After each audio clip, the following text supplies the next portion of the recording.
هادي ما في خباريش. ما مرض، شنو مدخلين شي حاجه مزيانه، غير مرض. انا هادشي اللي كيجيني ما عرفتش. المهم بالنسبه لي انايا البنات غادي يرخصوا، هادي اول حاجه. ما بقاش عندنا قيمه. باش نقول لك، كنت قريت عليهم شحال هادي مرض، يعني هما اصلا مضرين بالصحه. حيت الراجل كيدير واحد المجهود اللي اكثر من الجهد ديالو مع بنت نورمال.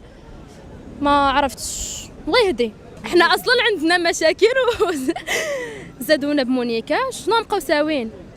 يا ما عرفتش. دابا حنا عندنا مشاكل وزادوا مونيكات. دابا حاليا مشاكل كاينين بزاف. انت عارف المجتمع ديالنا وهذا، يعني كاين بزاف ديال المشاكل مع بنت وولد. فوالا سينو غيقول لك اجي نتزوجوا، غتقول ليه مرحبا بغيت كذا وكذا. يعني انت عارف الزواج ديالنا وعادات وتقاليد. اطلب هادي، بغيت خطبه، بغيت ندير الحنه ديالي، بغيت ندير الزواج ديالي في قاعه وكذا وكذا.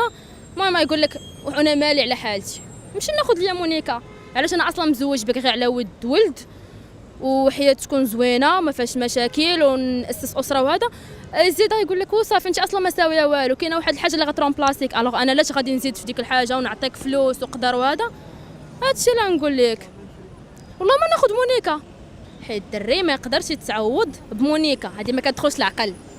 باش انا نتزوج مونيكا نقول لها يلا شري ليا ما كتدخلش العقل. اعوذ بالله اعوذ بالله. هادشي حشومه، هادشي حرام. الدراري دابا غيكونوا اما شواذ يا اما ما مزوجينش. داكشي على حسب المشاكل اللي عندهم. مرض نفسي يعني كيبغيو الدريات ولا كيبغيو يمارسوا الجنس بدوك الطريقه اللي ماشي هذيك. مزيان باش يبعدوا على البنات شويه، يبقاو يمارسوا داكشي مع المونيكات. هما كل واحد دوزهم باز ليهم. انا كنقول كاع الدراري استعملوا المونيكات وفوتونا حنا. اللهم مونيكا ولا يوليو في مشكل. الدريه حامله وكتشوف دابا الدراري كيدخلوا للحبس على قبل الدريات. دوك المسرملين دوك اللي كيضربوا يديهم كيدخلوا للحبس على قبل الدريات محمله باش يتزوج بها، موعده بالزواج باش يتزوج بها. داكشي راه ماشي مزيان. دابا ما نضانش الا بقاو المونيكات، راه الدراري يقدروا يولفوا المونيكات ويخليو البنات يقولوا اللهم مونيكا ندير فيها ما بغيت وقت ما جات عندي. ووقت ما جات عندي اي شري مونيكا حطها عنده في الدار، وقت ما رشقات ليه داخل خارج بالليل يبات معاها. شكون بحاله؟